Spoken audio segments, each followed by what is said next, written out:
It's my huge pleasure to welcome all of you. It's really great. Welcome to Insights, and I hope that you will get home with a lot of insights, in particular once you've finished this class. I think it's the most perfect name I can imagine. Well, I'm not talking about the program in particular, because this is Peter Hahn who is sitting in front of me. I'm saying hello to Dorothea Kübler, who is somewhere in New York, but I know that she is there, so hi Dorothea, and thanks to the two of them for getting a lot of money for this project, and you will profit of this money. So fundraising is really important, and Leibniz is sort of picky in funding exactly such projects. Now, I'm a sociologist, and when I watch TV and the talk shows, and if I listen to blogs or read the newspaper, in particular the Frankfurter Allgemeine with its ranking, I usually think, well, economists are very well off. They get a lot of attention compared to sociologists. They are much more hard in the corona crisis and other crises. So why in the hell do they need more attention? And why in the hell do they even need more science communication? But this, of course, would be a rather false view on it, because if you see the people who talk, then they have all a given age, and in particular they have tenure. So they have time, they really have time to spend for science communication. But now we are expecting it from all of you, and you are in the sensitive stage of your career life, wherever you are going at. Whether you will become a professor or an advisor to an economic council or a minister or whatever. I mean, you simply don't have the time. And you don't have the training. I mean, you are either born with being able to communicate, or you pick it up from others, or you copy or you imitate someone, but you have no training. And this, of course, is a huge problem. And this is all about insights, because you should learn this, and you can learn it getting in contact with journalists and just, getting a couple of the most important ingredients, how to do it, how to understand it, what to do not, and what you can do, and being less sensitive that, journalists are taking it up exactly the way you want it to be taken up and things like this. I think this is all about it, and I hope that you will be taking those classes, and that you will learn, and that the frontiers which are there between science and communication, science and people who really then get the transfer to the public will be smaller, and will be able to, that you will be able to overcome those frontiers. This is important, and it's important for young people as well, because you do not want that the older people like me take your bread or your butter from your bread. I mean, that's your research, and at least here at the WZB, it's very, very important for us that the young people communicate with the big world outside, and it's not via the president and other people that they communicate their research and the results of their research.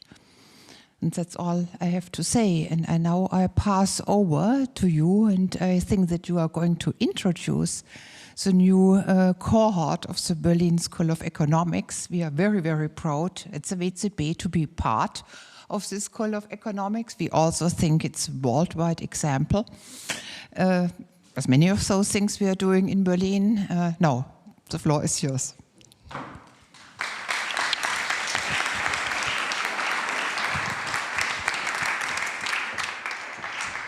Yeah, thank you very much for these nice introductory words. Welcome and good afternoon also from my side. My name is Anja Schöttner. I'm the current PhD program director of the Berlin School of Economics, and it is my really great pleasure today to introduce the new cohort of PhD students and research associates to you. So this year we are happy to welcome 18 PhD students who were selected from almost 400 applicants by the BSE admission committee.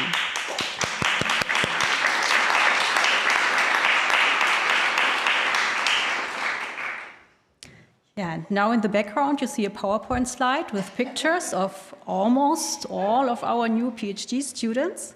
So let me introduce to you Dennis Barth, unfortunately no picture. Dennis got her master's degree from Free University Berlin, and her research interests are labor and gender economics. Winnie Coleman, also with a master's degree from Free University Berlin, is interested in macroeconomics and in particular monetary policy. Alina Ermolayeva from the Free University of Amsterdam, so with a master from the University of Amsterdam, is interested in behavioral macroeconomics. Nora Freudenberg, with a master in statistics from Humboldt University Berlin, wants to do research in labor economics, and especially she is interested in the economic integration of immigrants. Felix Fuchs, with a master's degree from Tilburg University, is also interested in labor economics and would like to conduct research on socioeconomic inequality. Adelina Garamov from the University of Bonn. Her research field is public economics. She is interested also in development and labor economics.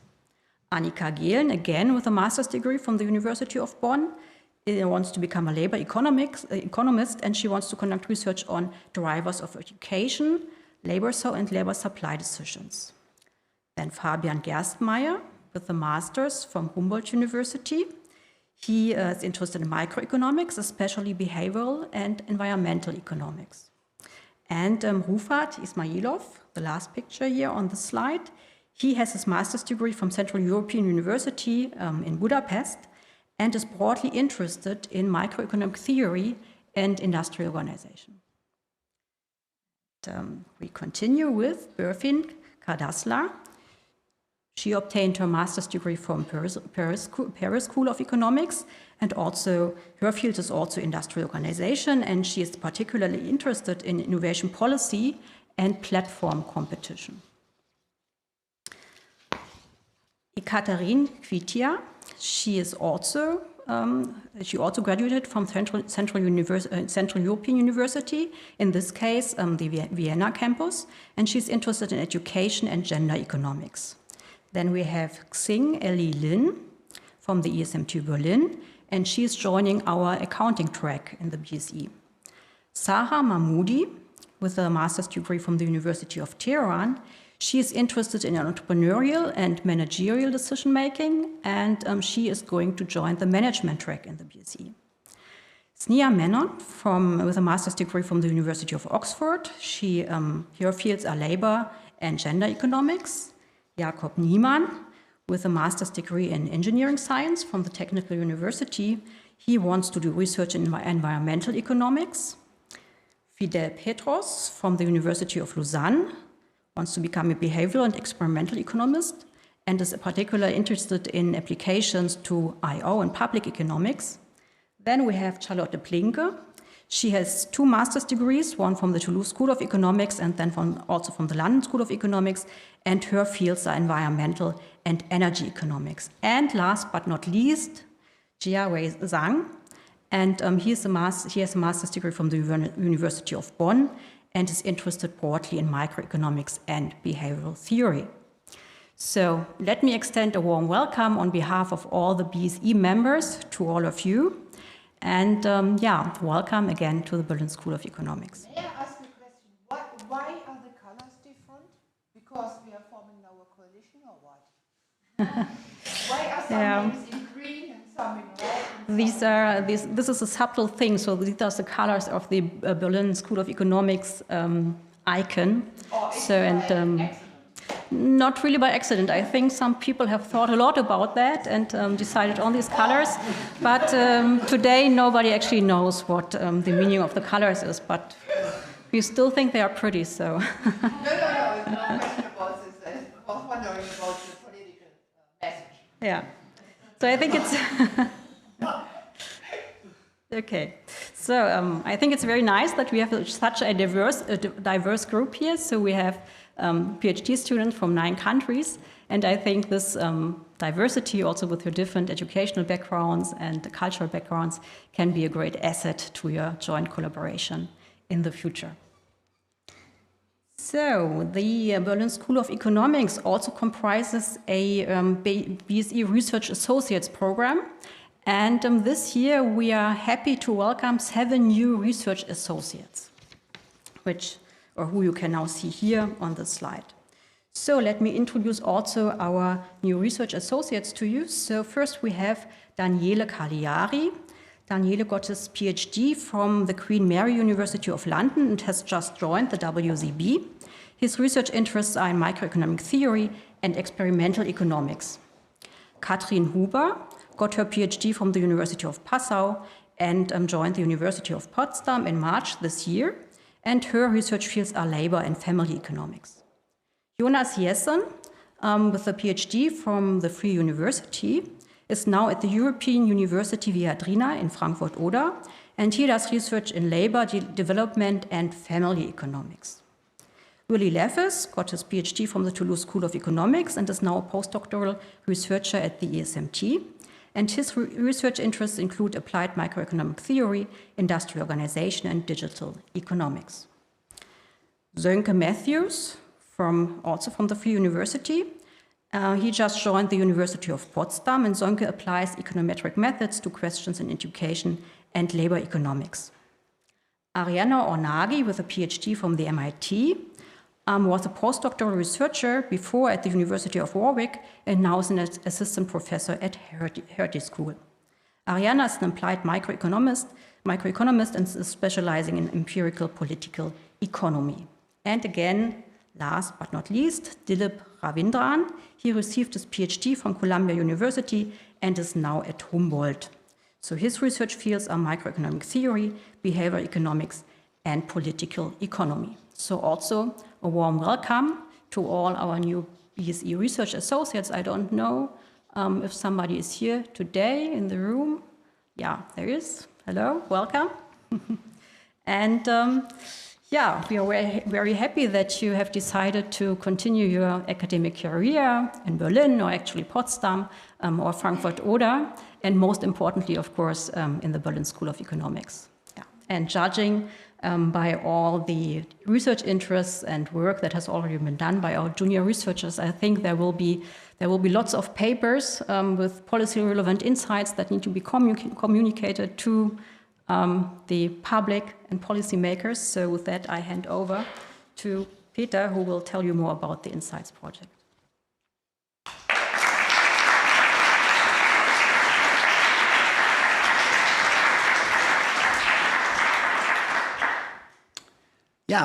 Thank you very much, and welcome from my side as well.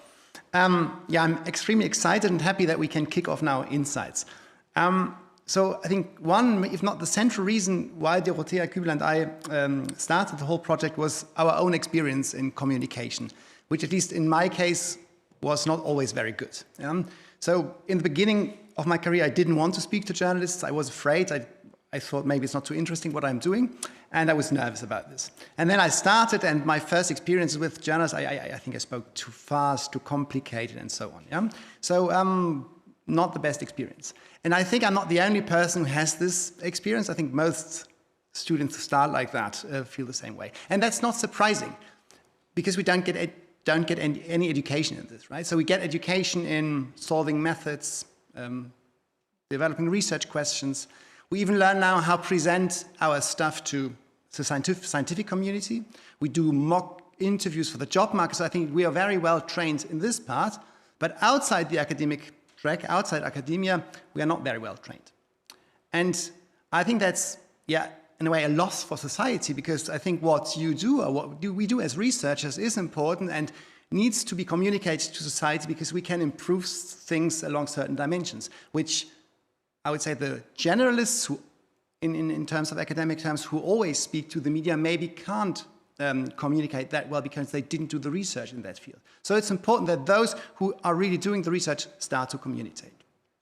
So that's why we start Insights, because that's the idea now, to make first steps into guided training, into helping you to start communication and to improve your skills to really make you do transfer.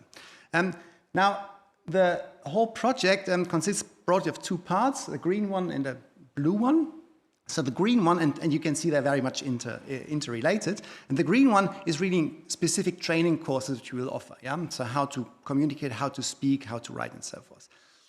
The blue measures we have is sort of a platform of exchange. Here we want to collect all the experience and to allow communication between researchers and journalists and policymakers by offering support for workshops, for joint research project between policymakers and academics. Yeah? So we have seed money for these things, and internships between institutions and ministries and at the administration. Yeah?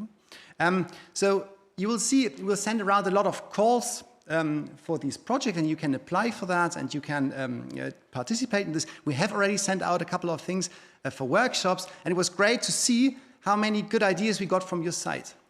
And that's, in a way, the key of Insights. So we need your inputs, because Dorothea and myself and the great research team we have for Insights, we can't make the thing work alone. So we need your input, we need your creativity for projects, and then if we have this creativity, we can try to bring this together. Okay? And if we do this together, I believe that Insights will be a great success. Good. Before we now start with the first, in a way, measure of Insights, namely a discussion here on policy communication and between academics and journalists, so that's at the heart of what we want to do, I briefly want to mention 4 things. Yeah? First of all, I'm very sorry that we can't offer you drinks and snacks after this year. This is not due to Insights, not due to us, that's due to Corona.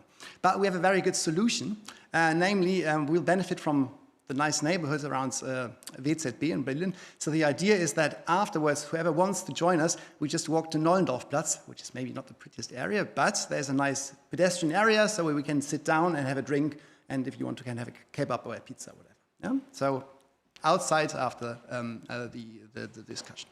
Second, I want to thank all those who have helped us organizing this event, and in particular Claudia Nentwich, who put a lot of effort, and this is a lot of work to organize this jointly, so thanks a lot for that. Yeah.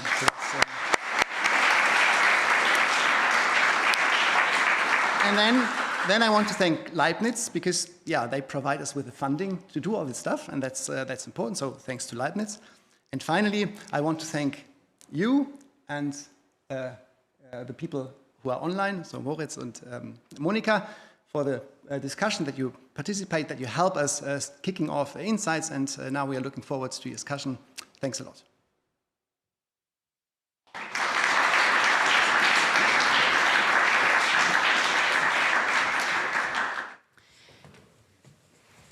Yes, thank you very much for the kind introduction. My name is Ursula Weidenfeld. I'm an economic journalist in Berlin, and probably one of the persons who will make you problems in the future. Jan Martin Viada is with me. He is a scientific blogger. He is an economics journalist, has been an economic journalist before, and he is today he is a journalist on research and science, and communicates all the results research will produce. And with us are Monika Schnitzer. She's head of the German Council of Economic Experts to the German government, and she's professor at the Ludwig-Maximilian-Universität Bonn. And Moritz Schularek is with us. He teaches in Bonn, and is economist with the Federal Reserve Bank of New York. And firstly, before talking to about all the issues which have been mentioned before, Monika, I would like to ask you, what are your experiences in communicating to the public and in communicating to politicians, and this all the same thing, or is there a difference between both? Well, let me start by saying thanks a lot for having me in this panel. It's a great pleasure to be discussing these topics. They're really very much on my mind. Let me say something to the organizers. The volume has turned out low. So it's not the same as it was in the beginning. So it's hard to really understand what's going on here. But I think I got the question. Great. Can we speed up our volume to make Monica and Moritz understand us? It changed in between. Perhaps it's Great. just me. Yeah, it's getting better now. Very good. Okay, thanks a lot. So what is my experience? I do think it's important to distinguish two different roles. The one role is as a scientist, communicating one's own expertise, one's own research results, and as a policy consultant, if you may, if you are in a role like now in the Council of Economic Experts. So as a scientist, I have to say, it took me long to actually speak up about my research because it was almost always basic research, or most of the time, and not really relevant for the immediate policy making. And hence, there was not much reason to speak up about that. That has changed to some extent because I have been turning more to also empirical work and work that is now directly related to current competition policy, for instance, and this is where I communicate now much more about this. In general, in both roles, I would say, my experience has been positive. So I never had this experience that the research or what I wanted to convey was miscommunicated in the sense that I wanted to say something and then it was reported on in the wrong way or putting it in the wrong perspective. This was never my experience. Let me add, there is sometimes the issue that if you are asked as a woman, that they focus a lot on just this specific role as a woman, what's your experience as a woman, and that sometimes takes up a lot of space that I would have rather left or saved for communicating what I really wanted to say about science and policy. But what is of course true is depending on what you communicate and what your topic is, you may get reactions from the general public, from those who are concerned, that can be quite antagonistic depending on what you want to talk about. So if you talk about pension reform, yes, you get the letters that say this is all nonsense and why do I steal money from the pensioners and all that. So it depends very much on what you talk about. To the extent that this is a good debate, that's what we should have. I mean, this is why we communicate these results so that we enter a discussion. To the extent that it's insulting, as you experience it on Twitter, for instance, well, that I think is a topic that we experience as a society in general, and where we should think about how to deal with it. But to wrap it up, my experience so far has been quite positive. Thank you very much. And one question to Moritz Schularik. You started quite earlier to communicate to the public and to politicians. When Monica said, well, it was first everything about collecting reputation and then going into the public and then having a standing already to communicate with media, with politicians and with the public. What was your way and what is your experience?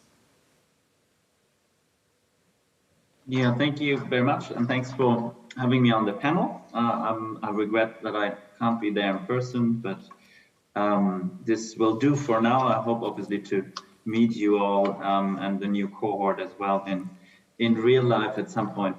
I think I can confirm a lot of what Monica said. I think my way into talking about economic policy issues has been in a way very demand driven, because I'm part of a generation of economists that started to work properly around the global financial crisis, and I happened to work on these crises questions and on financial stability questions and macro finance questions. And there was just a lot of a demand to understand what was going on and why it could be that we thought the global financial system was safe one day, and then 2 months later we wake up and it's a big, it collapsed, and it's a big pile of problems that we need to sort through. So that's that. On the other hand, I think there is a certain, I think we mentioned this earlier. There's a certain need to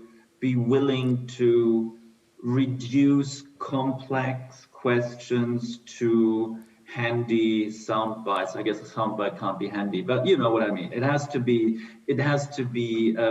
willingness to think through to the degree that you, as a researcher, have the clarity that you are certain you can say this in a way that's very simple and it's very easy to understand, and it makes kind of intuitive sense. So I think this appeal to like an intuition or an intuitive mechanism, reducing the complexity is a very important task, and it's often the hardest. Also in writing a paper, writing the introduction of a paper, making this intuitive and communicating why this matters in a language that's accessible to people also outside of your field is a very important thing, and not easy, and one has to learn that.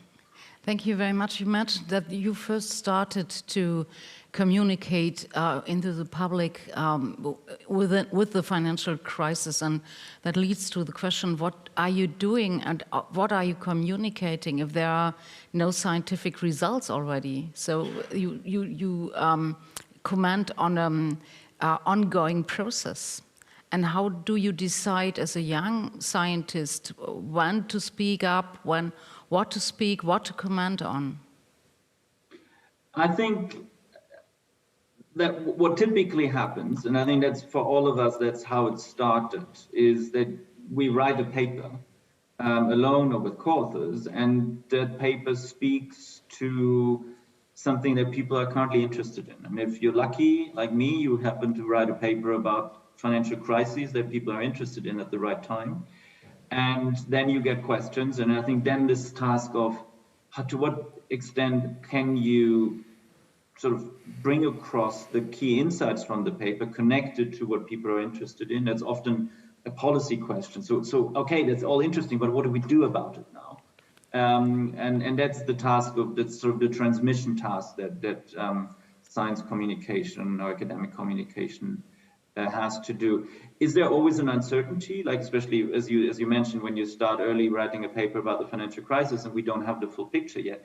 Obviously there is, and often, and I think that's similar for Monica, we would often start with taking a look at data and some kind of empirical regularities and say like, well, that's a starting point. We know we find these patterns in the data, and let's take that as a starting point to think about potential mechanisms. At least for me, that kind of inquiry, of course, there's always some idea one already has when turning to the data, but that idea of doing data-driven research and letting sort of taking that empirical side of economics very seriously has been sort of the, if you will, sort of the backup for that question, like how can you ever know what is right? You start by saying what you know seems to be right on the empirical side. Thank you, Jan Martin. What should scientists, and especially young scientists, bring with them to communicate successfully to the public and to media, and probably advise politicians? Well, first of all, I think Jutta Almendinger already said that economists have a much easier time sometimes to communicate with the public, because at least in the public there's some interest for what they are doing in general terms. If you are a nuclear physicist or you're dealing with some other very fundamental research fields, it's even harder to find a common ground with the public. So I think that from my observation, I hear a lot of economists out there. And I hear more economists than I hear, for example, well, sociologists, I think I hear also a lot, actually. I think Jutta underestimates the influence of sociologists, but I don't hear so much physicists, I don't hear so much, I don't know, many biologists, whatever. So that's first of all. I think that economists already do a lot of communicating into the public. What do they need? First of all, they must not be afraid. I think that's the most important thing. They should be afraid. I think they must not be afraid. Because it's a hard world out there. Yeah, but I think that what they learn when they get into research and science is that they always learn to be very cautious when dealing with the public. And I think they have to be afraid, they must not be afraid to communicate, first of all, in a way that they are not used to. They have to practice, they have to start, they have to find new ways of communicating, and they can only do this if they are not afraid to start it and to try things. This also means that they might be misunderstood at some point. So that's the first thing, that they have to be, that they must not be afraid. Also, not be afraid of their own peers, because when they talk to the public, their own peers will listen. And they will be the most critical ones. They will say, okay, you didn't really put this right, and you oversimplified that, you can't really put it this way. So it's not only being afraid of, let's say, journalists who want to misunderstand you or something like that, it's also being afraid of your own peers who think that you are not conveying the message in the right way. So that's the first thing. Another thing is that you have to be ambitious to some degree. You have to be ambitious to be understood by the public. And I know many researchers who are not really interested in what the public thinks about what they're doing. They just say, that's what I do, and either people understand what I'm doing or they don't. So you have to be ambitious about that. And, well, obviously you have to learn the skills. You have to get the skills from somewhere. We can talk about that later. One more point. You must not think too hard about your career, because if you think about your career, you would not do so much communication with the public, because it doesn't pay off so far in the scientific area, the scientific careers. If you do your research, if you write papers, if you do whatever, that's fine. But if you specialize in communicating with the public, that will not bring you ahead in one step in your field so far. Is that true, Monika? When Jan says that, well, it doesn't pay off, it is an additional investment in your career, in your education, but it will not pay off. In opposite, it will probably make some difficulties in your relationships to your peers, in your peer group, and probably with your professor. So does communication bring any return on investment? I think it depends very much on what you're working on and how much in demand that is. Like Moritz just explained, I mean, in his case, that was really a very fortunate coincidence in a way that he did high-level, high-profile research on something that was in high demand. Now, with a lot of topics, that is not the case, so it's not in demand at that particular point of time where you do that. And then communicating about this doesn't help your career really a lot. The question is, will you become well known? Would that help you receive a new research grant? Most likely not very much.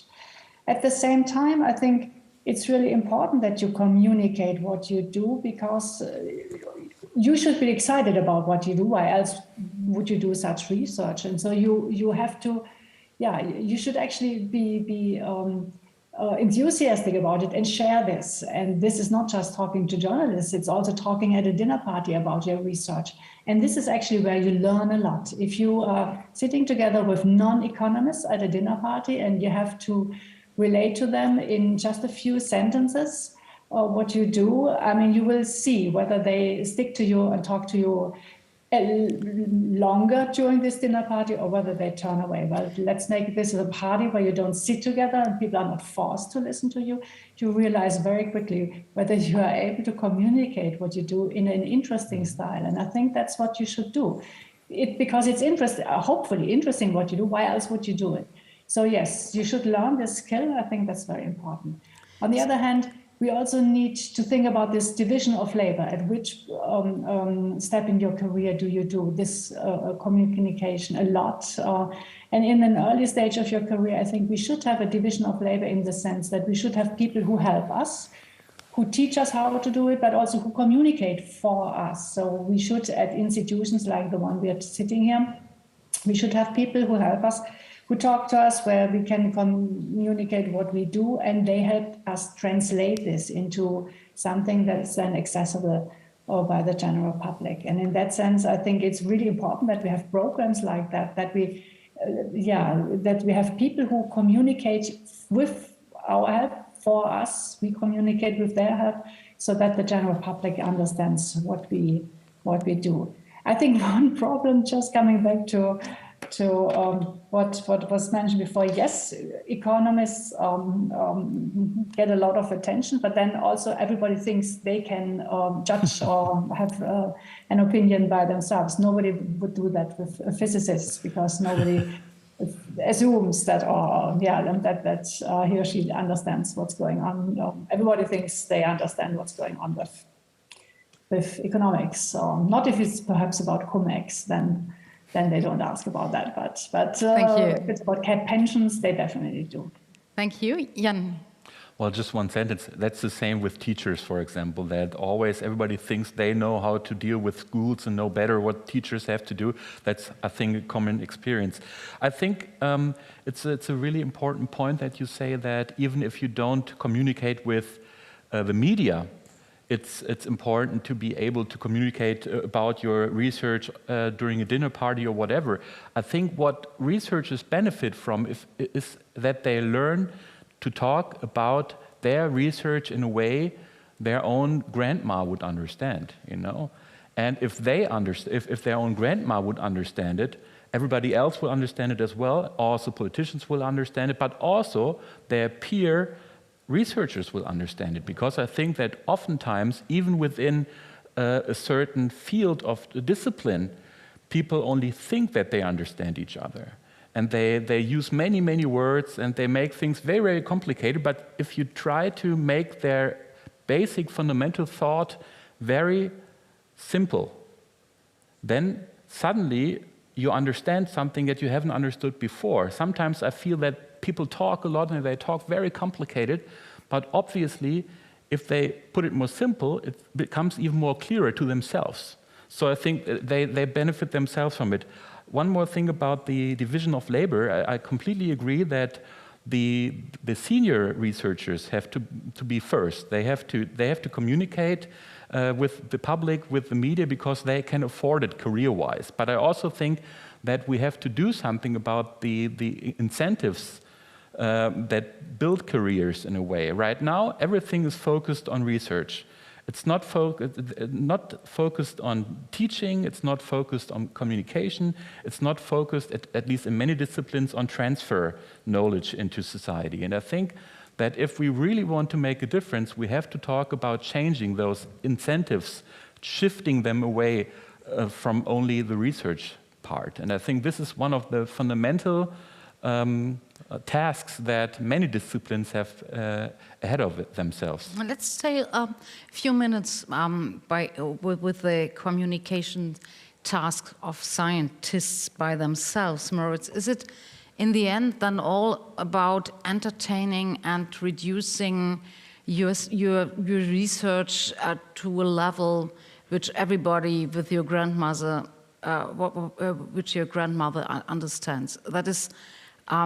Sounds a bit oversimplistic. Moritz? Yes, I had to pause a second and think about it. What I wanted to say, what I hear in the question is like, this might be reductionist, and that's a criticism that comes also often when I talk with PhD students or would talk with people at the faculty. Where I tend to be the one sort of pressing to also the young research to tell us early on in the abstract or the introduction of the paper, why is this really interesting? Make it simple, make it intuitive. You want this to be interesting, not just for the type. You are one of the 15 people in the world who know most about this specific question, but you have to convince all the other people that this is a question that's more widely interesting, that it's also interesting to the other people there. And that's why I hesitated for a second, because I actually think in this process, and I can see this interacting with students and PhD students, they get better over time at doing exactly that. And it's an important part of the education or the formation that we do, and that the Berlin School also will do, that you learn that in that communication process, in that, I call it simplification, or like making it intuitive and clear and understandable for people outside your narrower corner of the discipline. And that's a very, also like an intellectually very important task. So I mean, this may be a little bit of a steep idea, but I don't see that also career-wise, these are necessarily opposites. I think there is a certain complementarity. Any young researcher, she has to be a little bit an entrepreneur for herself, because she's going to build a career, she's going to make herself known in the field, she's going to send papers to conferences, she has to get accepted, she has to meet all the older seniors in the field, build these networks. So I think you need a little bit that entrepreneurial spirit if you want to end up being, you know, at a good place and get tenure and all of that. And for that, you know, this communicating why, as Monica said, like it's like at a dinner table, and we've all been in that situation. Like, you know, you being able to say why what you do is interesting and why it matters, and doing that in a way that doesn't make people sitting next to you fall asleep and turn around is generally very important. Well, thank you. Thank you very much.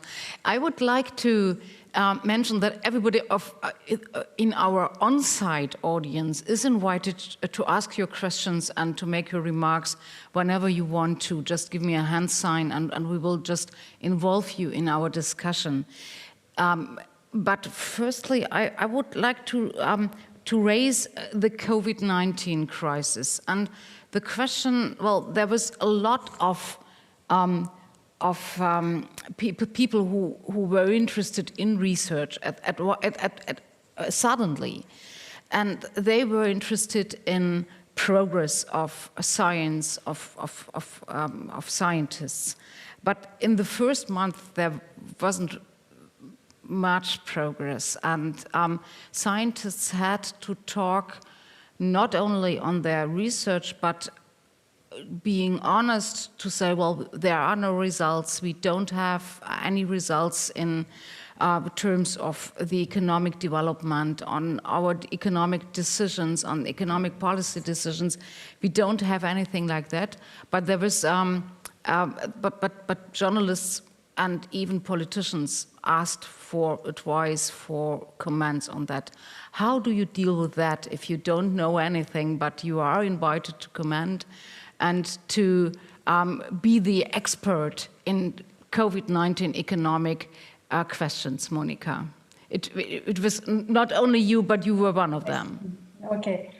I think it's always important to be very honest about what you know and what you don't. So in this situation, of course, it was important to say, well, this is a new situation. We haven't seen a crisis like that. So we have to make do with the experience and the insights that we have from previous crises, and let's try to understand where are differences, where are they similar. So these comparisons always helped a lot by saying, well, we had the financial crisis before, and that was similar to that to that extent, but it was very different in another way. And then try to draw conclusions from that. But always be honest about, well, we don't have evidence on that yet. Now, not all the media care about this evidence. People around, of course, are always accepted. But there were a lot of arguments between economists on the right way to go. There was some advised the government, others advised the opposition. Some talked to the Frankfurter Allgemeine Zeitung, which Jutta Almendinger mentioned before. Others went to the Spiegel or to bloggers or whoever. So how do you deal with these arguments if you don't have a very great reputation, not so much experience in communicating and even in just being resilient when the storm comes? I think that's a very good question. The point here is you make an argument then based on, say, theoretical arguments. You say, well, in theory, this is how, when we model this is how things would work. It's basically, it's a way of thinking through, talking about your assumptions and saying what kind of conclusions would you draw. And then you can challenge the assumptions, like the way how people behave. Do they react to incentives? Do they get more vaccinated if they're paid, or do they get less vaccinated? And here you then try to provide the evidence you to draw from other situations that would help and support your argument. Of course, as I said, there are groups around who have a certain opinion, want to push a certain opinion, and may want to push you to then go for some particular argument. And you have to be able to withstand that and say, well, this is how far I go. This is what I can say, given on what my experience is, what my evidence is, and everything else is speculation. But since in this particular situation, people were quite antagonistic in how they saw whether it's about should you have a lockdown or shouldn't you? I mean, here there was quite a lot of discussion where it was easy for an expert to be put in a difficult situation by being pushed to say something that perhaps you didn't want to say. And do you have to have tenure to just agree to the sentence? If you don't stay the heat, just leave the kitchen. So is how much security do you need in your professional career, in your even in your existence, to just involve yourself in a situation like this? Tenure always helps for everything, but I think that's not necessarily the most important thing here. It's really also a kind of your personality and whether you are able to face it if people don't like what you say. But that's a general. It's a very general trait. How well do you cope with if you get heat? If people give you counter arguments, say on social media they write nasty things about you. Here is where training is important. So where you need also help in the sense of if you are in such a controversy, don't look at it, don't read this kind of things. So that's definitely something you need to learn. But in general, the question is really how well do you stand if people don't like what you say? Thank you. Moritz, I was wondering, you have written a book on the COVID-19 crisis, and I was wondering what the reasons were. Was it because Moritz Schularik was the leading economist in the financial crisis and the questions how to deal with that, and therefore the next crisis will be a Moritz Schularik crisis, and he has to do research on that, even if he were not interested at all? Right. Yes. I mean, the crisis angle clearly was important, but let me come back to this because I wanted to make one quick point that I think is important in a distinction, and maybe Jan-Martin Wadia also has this can support this, that there's typically two ways economists speak in the public. One is you have written a paper, you're an expert on something, and you communicate the results. that is I think a very important, very normal process. That's one that we all have to learn and get better at. That is in the beginning of the career. Right. I mean, we still do that. We still write papers, and still communicate them. But I think, but that's that's a natural and an important part of also of like growing up in the profession. Then there's another type of economist speak in the public, which is, these big picture questions like, should we get rid of the Schuldenbremse, the debt brake to finance the green transition? And I mean, Monica might disagree, but I'd say like there isn't really a scientific, academic, narrow basis on which you can make the case for or against that. That's a big question where, ultimately you turn to, unfortunately, too often wise men to give you some guidance for questions that then are often, they're political in a very different way, and there's a different form of communicating. It's often people arguing with their lifetime achievements that their opinion in that question somehow weighs heavier or their arguments are better. But these are arguments that are exchanged in the public, in the press, in the newspapers that are, I would say, I mean, they're necessary and these are important debates that society must have, but these are positions where also many economists don't speak from against the background of their own like very clear particular research that now shows, well, it obviously makes sense to give up the debt brake to do X and Y. I think this distinction is important. And I think I have more issues with the second than with the first. I think the first is really normal, and the second actually perpetualizes and perpetuates certain power structures and influence structures, and the processes by which that happens are not even quite. It's the pop star economist question. Yeah, it's the pop star economist question. It's also a question of like what networks create these. I mean, I guess there's various ways that can happen, but what makes a pop star economist, or what makes an influential voice, and on what basis? I don't think it's a secret that, I don't know, how can we say this, that it's not always the correlation between who is loud in the media, and loud I don't mean negative, but visible in the media, and who is academically very achieved is not super high always. So that raises the question of, if it's not that, what competencies then that make this voice so powerful? And I would say there is a different level, and there is a way of like transmitting ideas that is a skill, and that's important. So I just wanted to make that distinction, and maybe that's something that we could speak about.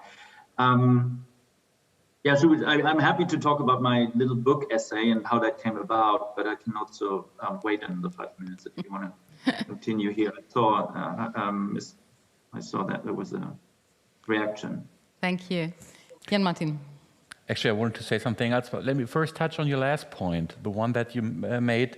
You said, probably, if I understood you correctly, you said that those who are in a talk show or somewhere being broadcast as experts are not necessarily the brightest researchers. That's what I got. Did I get that correctly? I didn't say brightest. I would say it's not always on the basis of some academic record in that field. And I think even though this is true, this also explains why many researchers don't like communicating into the public, because this is some kind of a prejudice that many researchers have, that if somebody is really successful in communicating into the public, they cannot be great researchers. That's what I oftentimes hear when I talk to researchers, and sometimes think there's some kind of envy going on there. Not everybody who's here is not included in that necessarily, but that's one of the point where we have to talk about. Why do many researchers think this guy, this woman cannot be a great researcher because she's such a great communicator? I think this tells us something about how scientific. But that was not the correlation Moritz made. But it's the question you are raising and rightly raising. I think that's what Moritz said in the end. That he said that that's not so much about maybe science, then it's about communicating. But the point that I actually wanted to make is I completely agree that you have to distinguish between what you know as a researcher and what is based on your research, and you talking as some kind of an expert just because you did some research on whatever, and you're regarded as a researcher, as an expert. And I think the problem arises whenever this has not been made as clear as it should be made clear.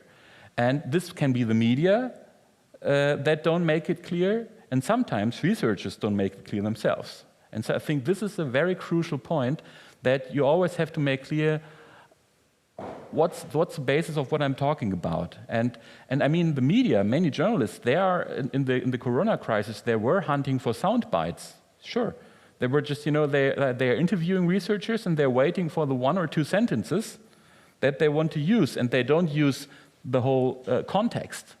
And this is not the right way to do it. But this is what many researchers also experienced, and which makes them maybe careful. But this sometimes also the researchers didn't communicate their assumptions that they based their comments on. So this is sometimes it's the media, but sometimes it's also researchers who don't don't give the whole picture. Moritz, would you like to react on that? Not broad disagreement. Maybe I didn't come across quite as clearly as I wanted to. What I meant is there is in the public, there are positions of authority speaking about big questions in the profession that we need to talk about, and questions that are important for policy, for the general direction of the country. I mean, we're in the middle of coalition talks right now where all these things are being debated, but there are these voices that speak with high authority and are often then also quoted in the media and interviewed and all of these things. And all my observation was just that these voices of authority often do not sometimes, you know, and no names mentioned, but you know, the correlation with the academic track record is not always that obvious. That's all. That was the point I'm making. I'm asking myself, how do these voices, what does that reflect? Where do these structures come from, and how do we think? I think it's a very different form of communication, but it's very prominent in the public and different from what we, I think, all need to do and teach our students, namely how to communicate clearly the findings of your latest research and papers. Thank you. Can I comment on that? I think it's really important to make this distinction, just as you say, and also as Daniela just said. There are topics where you did your own research and you communicate your own findings. And then there are topics where you did not do your own research. But if you're asked as a policy consultant, say, like we in the Council of Economic Experts, then of course the understanding should be that in this case, you process the research that has been done. So you read the papers, you summarize them, you evaluate, is that a good methodology, is it not? So you try to condense the insights that are generated, in this case, then by other people, and communicate. So try to understand or draw conclusions from this research done by others, and try to communicate this. And so if it's done in such a serious way, I think that's perfectly fine. In this case, you're not showing off and just speaking out what's your opinion. You have sound evidence in the sense of this is what the research has found, and we have a role in communicating this. Where it gets really problematic is when people are asked about stuff they have not worked on themselves, and they haven't read the literature or haven't digested what's out there. And still people think, well, this must be great because this is such an important person. I think that's what you often notice with Nobel laureates. They have perhaps worked on some intricacies of game theory, and then they are asked about the inflation, which is not at all their topic. And people like to hear it because they are the Nobel laureates. And here I think people should be much more serious and say, well, this is what I know, this is what I don't know. And here I can communicate. But is that always realistic? If you just assume a situation, 5 o'clock in the afternoon, newspapers have to close their texts, the TV shows are being preparing for their evening show, and they need somebody who comments on what is going on at a sudden. Is it realistic to say, well, always stay serious, always comment only on that, what you know, but not to fulfill the expectations of a broader audience, which needs some kind of leading, of answers, just having the first answer? I think in this case, well, it's always good if the journalist doesn't call and say, I need this answer in 5 minutes. It's better to have an hour. If you are able to do this in an hour by looking in your own files, by asking things, by looking up a number yourself. It's not 5 minutes, it's 1:30 at max. It's not 5 minutes, it's 1:30. No, what I say is, how do you prepare this question? So if it's not your expertise, can you prepare for this question and you can up with a serious answer? Or are you talking about stuff you have no idea about? Then you shouldn't talk about it. That's what I'm saying. If it's about what you say, you have just one sentence to say, that's very little. But here, actually, one should be also careful. When you see, say, on television, sound bites in the Tagesschau, that often just is one sentence. But when you do these kind of interviews, to talk much longer to them, and yes, in the end, they take one sentence or 5 sentences, something like that. But you have the chance of, when you talk in this, when they record this, to actually convey a few more messages around this 1, 2, 3 sentences. They pick in the end just one, but often enough, you see that in their report, then they take up information that you have conveyed around with the other answers that you have given, which they don't show like that, but where they take up information that you have conveyed. Thank you. I'd like to bring the audience in. Peter, you wanted to make you say, you need the microphone because otherwise Monica and Moritz wouldn't understand anything. And if anybody wants to take part in our discussion, just make your way to the mic and speak up. Okay, thank you. First of all, I want to say I agree with both of you in a way. So I think we are envious of the pop stars. So probably that's true. But at the same time, I think we should be afraid of them. Because I think there's a trade-off, right? So you only can speak to one person, either you talk to the first type or to the second type. And I agree there are questions who are so broad or there's so much information about this, then it's good to have the generalist. But I think there are some experts who nobody talks to, yeah? And in a way, that's the motivation why we start now the whole Insights project, and to improve that. But now my question is, and my question is actually to you, the two of you, so how can we convince journalists or make journalists help us that they talk to the non-pop stars? Okay. I can. Jan, Martin, just take the question and answer it afterwards. We have two more.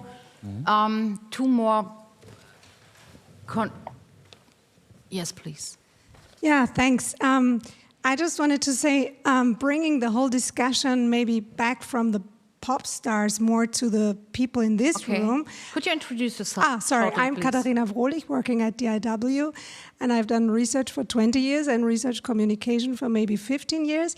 And what I would really like to share with people in this room is that from my point of view, and some of the statements were going in that direction, but I want to stress it more, is that for me, research communication is really not a one-way, but it's a two-way thing. So talking, of course, we all know that there is a broad spectrum of media, but talking to like more serious media, for example, journalists of the Economists or so, really, I mean, this is really of so great value for yourself in having to argue your results, and you get so many rigorous questions in a totally different way than you get it at conferences. Thank you. Something for Jan Martin too. And if you could pass the mic 2 rows behind you, and please not only introduce yourself, but if you could stand up when you make your contribution, everybody could see you too. I had one more. I thought I had seen one more hand. I didn't. So Jan, you have the first take to answer. How to convince journalists to talk to the, not the pop stars, but maybe younger researchers at the beginning of the career. I think the first thing that many researchers have to understand that the media have big constraints right now. Many media are under a lot of economic pressure. Journalists are under enormous time constraints, and sometimes they really just have those 5 minutes. And most journalists know 1, 2, 3, 4 experts that they can always call up, they can always contact if they need a soundbite. And sometimes that's the easiest thing to do, because they just don't have the time to get to know somebody, to do research, and then to engage in a longer conversation. So that's not so much that they have to be only convinced, but sometimes in their daily work life, they just don't find the time for it, because as you said earlier, they have just to be ready for the 5 o'clock news or whatever, or they have the newspaper deadline. I think what helps is if younger researchers, as well as journalists, try to build up relationships or to network, not only if there is a actual need right there, just that they get to know each other, that they start networking, that if you are a young researcher, you try to get in touch with a couple of just pass your mobile numbers. Yeah, so and maybe you meet up for a coffee at some point, so that whenever the next situation comes up, this journalist already knows you, and this first contact has already been there. I think then it might work, because again, if the time pressure is there, they will just think, how can I get this very quickly? So I think it's about networking beforehand. Is that only a question of demand, or is it even a question of supply, Monica? One of your colleagues, your former colleagues in the German Council of Economic Experts, just picked his flat in Berlin in a walking distance to every big TV station to be ready if there is somebody missing his slot in the morning, to be there within 5 minutes and be ready to speak. Is it just honestly or seriously to expose yourself to the media to be asked afterwards? Some may do that if that's the right strategy. I doubt. Well, it worked.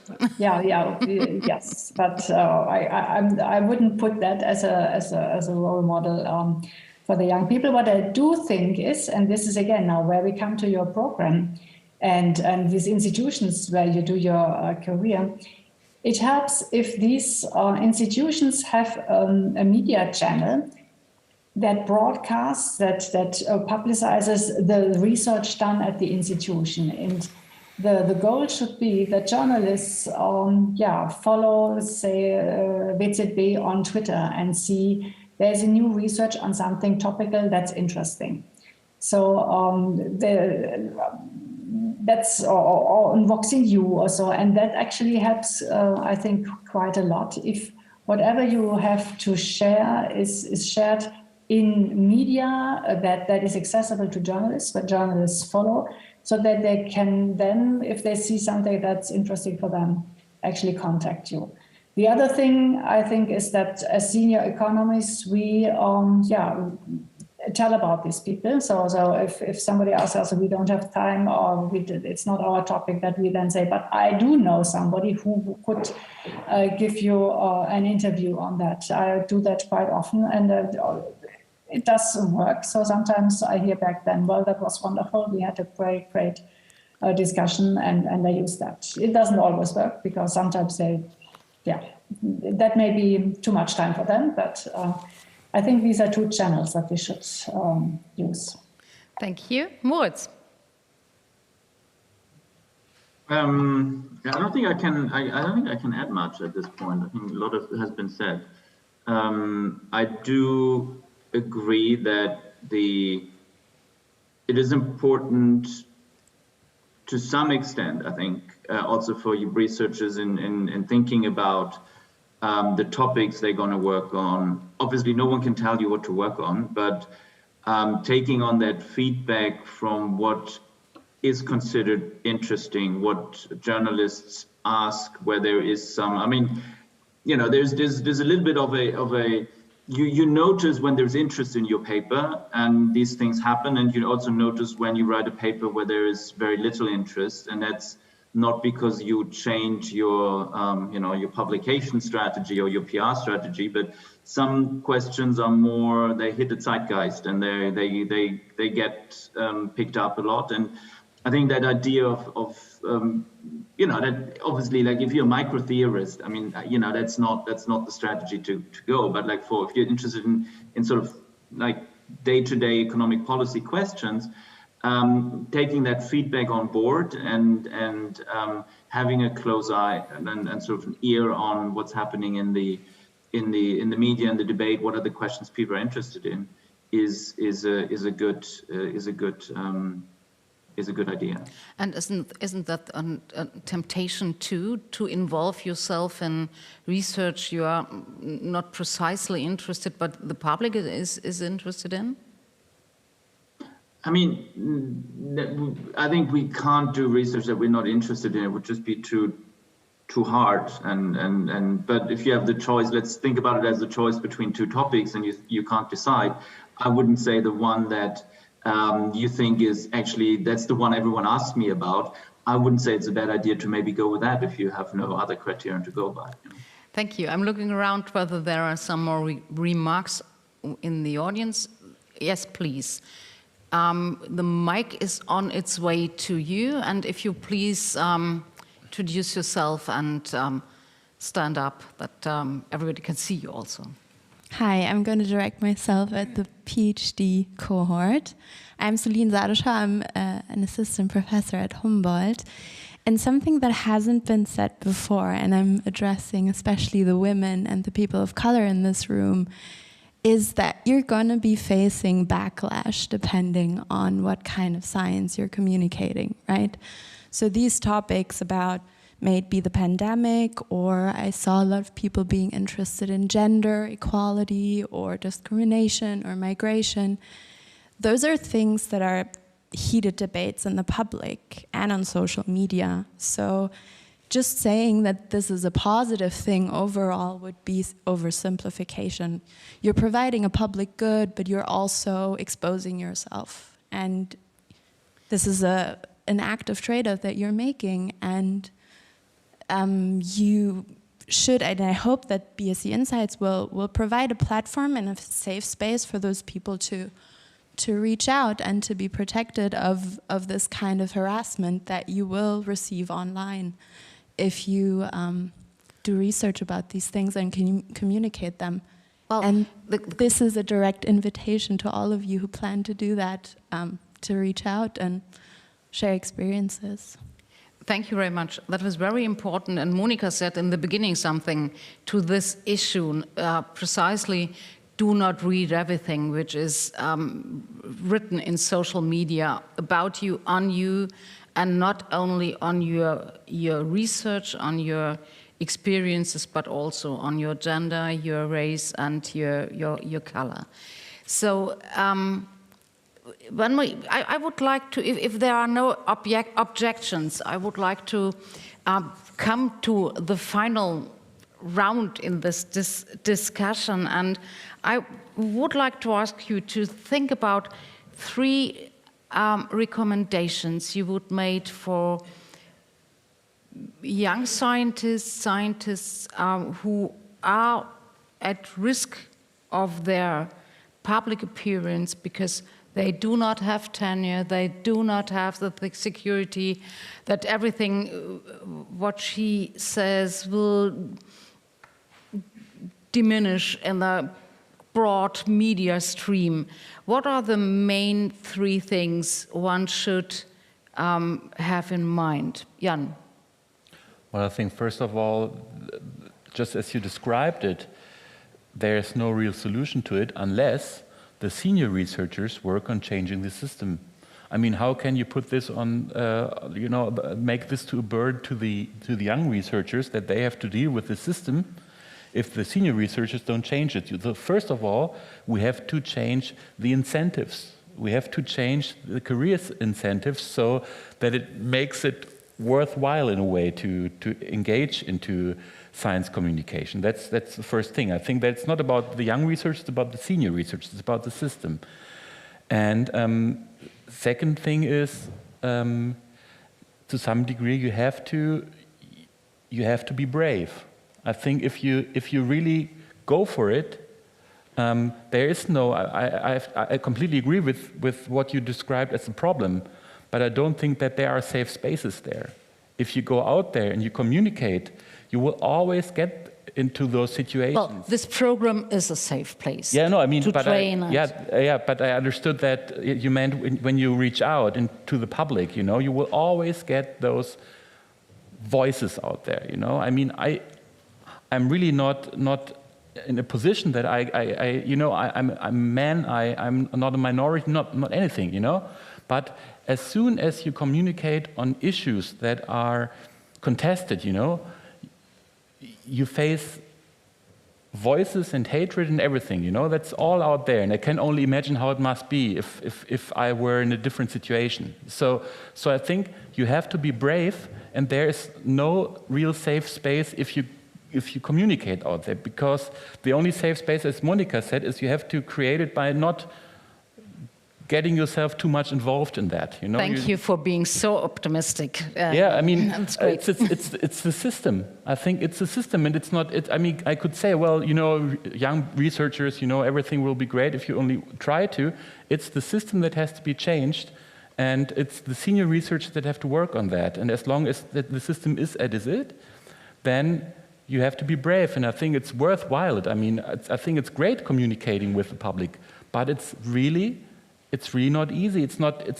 You will always face opposition to that. Monica. Yes, so I agree with a lot of what you just said. On the other hand, I think we can make it easier for the young scientists by helping and teaching them how to deal with the situation. And the first thing is learn about how journalism works, learn about that when you do an interview, you can always check later on the quotes that they use, learn that you don't have to answer a question, that if they ask you a question, well, you don't want to answer it, then simply avoid it or talk about something else. If they ask you 3 times the same question, each time you just say something else, then at some point you get out of the situation. You're booked for one teaching lesson. That is really something you need to learn. So you need to do courses or training on that. You need to talk to people who actually do that. I sometimes see interviews, in particular done by women, where they were asked about all kinds of stuff about family and whatnot. And I start these interviews always, I do that before the interview already. I say nothing about the family. And then, so we talk about serious stuff. And unless it's an interview which is exactly for that purpose, that is something different. But if it's on economics, then I'm not talking about my family. But you need to learn that this is something you can say. You choose what you want to talk about, and you teach. You can also teach journalists how they should treat you if they want really to talk to you. So here, I think training is is really important. And also then training on how to deal with bad publicity, with bad things, not looking at it, or having people talk to who you can talk to if something nasty happens and you don't like it. You keep a few of the nice comments that you get, so that to look at in dreary times. You have a few emails that you will look at again, and which tells you, well, at least some people support you. In the end, you have to brace yourself. You do this research, in particular, if it's controversial stuff like gender, like minorities, or whatever. You do this because you care, because you think it's important. So you care most likely enough about this so that you want to make a difference. You don't want this to be hidden somewhere. You want to speak out about that. Life is not easy for these people, but that's the hope is you do it for a better world, to make things easier for the generation coming after you. And that, I think, should be inspiration and motivation enough to, weather some of the storms that you will encounter. Thank you. Moritz.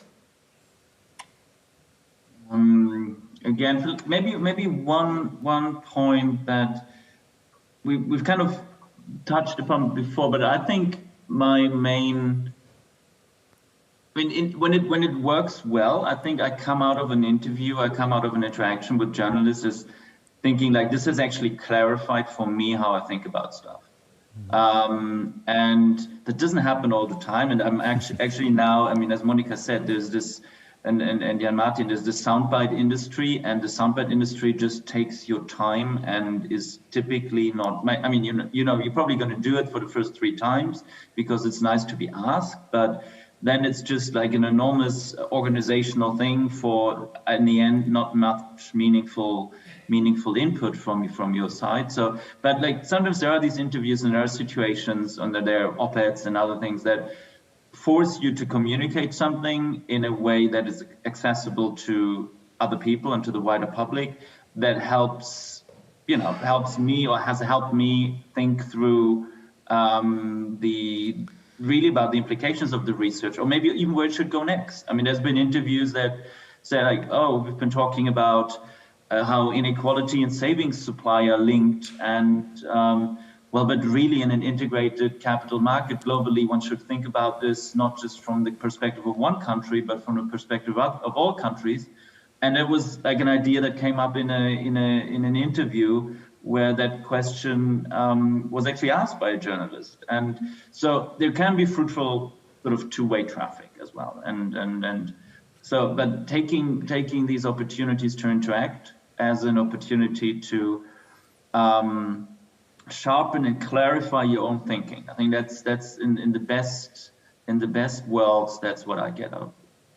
Thank you very much. Thank you all for your insights, for your contributions, and for your advice to the young scientists. And if I may find the 7 most important sentences I've heard this evening. The first one is, do your papers. That was in the beginning, Moritz just said, do your research properly. Second one, be entertaining. Third, support your peers.